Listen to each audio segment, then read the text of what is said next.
Taste the Daily.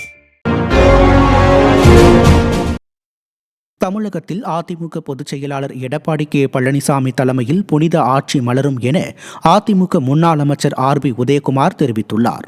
இதுகுறித்து பேசிய அவர் 8 கோடி தமிழர்களுடைய பேராதரவோடு கழக தொண்டர்களின் நம்பிக்கையோடு அதிமுக பொதுச் செயலாளர் தலைமையில் மீண்டும் புரட்சித் தலைவர் மற்றும் புரட்சித் தலைவி ஆகியோரின் புனித ஆட்சி மலரட்டும் என தெரிவித்தார். மக்கள் விரும்புகின்ற அதிமுக பொதுச் செயலாளர் எடப்பாடி கே பழனிசாமி முதலமைச்சராக சென்னை ஜார்ஜ் கோட்டையில் தேசிய கொடி ஏற்றும் பொன்னாள் விரைவில் காத்திருக்கிறது எனவும் முன்னாள் அமைச்சர் ஆர்.பி. உதயகுமார் தெரிவித்தார்.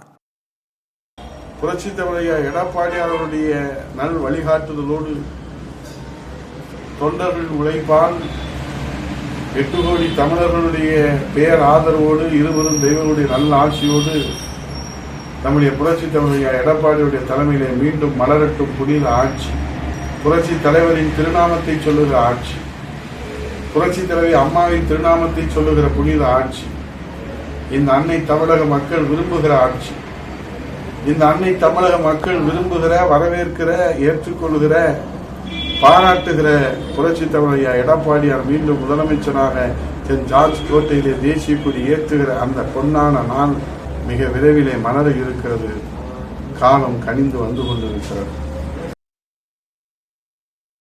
மதுரை புறநகர் கிழக்கு மாவட்டம் சார்பில் அதிமுக கள ஆய்வுக் கூட்டம் கிழக்கு மாவட்ட செயலாளரும் சட்டமன்ற உறுப்பினருமான ராஜன் செல்லப்பா தலைமையில் திருப்பரங்குன்றத்தில் உள்ள தனியார் மண்டபத்தில் நடைபெற்றது.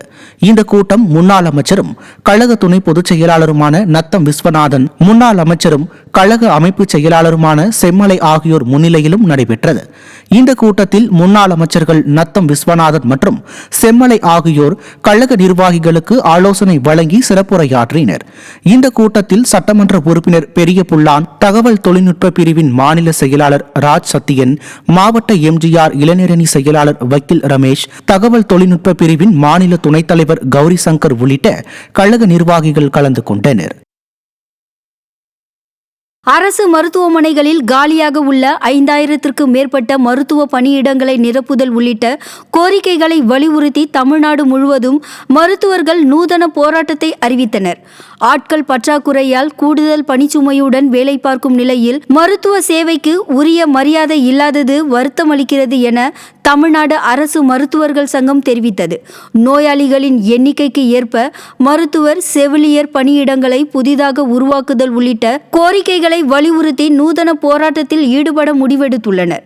அதன்படி மருத்துவமனைகளில் நடைபெறும் கூட்டங்களை புறக்கணித்தும் வரும் முன் காப்போம், ஊனமுற்றோர் பரிசோதனை முகாம், குடும்ப நல அறுவை சிகிச்சை முகாம் ஆகிய அனைத்து பணிகளும் நிறுத்தப்படுவதாகவும் அறிவித்தனர். மருத்துவர்களின் இந்த அறிவிப்பை அடுத்து திறனற்ற ஸ்டாலின் அரசின் நிர்வாக சீர்கேட்டால் சுகாதாரத்துறை மோசமான நிலையில் உள்ளதாக பொதுமக்கள் குற்றம் சாட்டுகின்றனர்.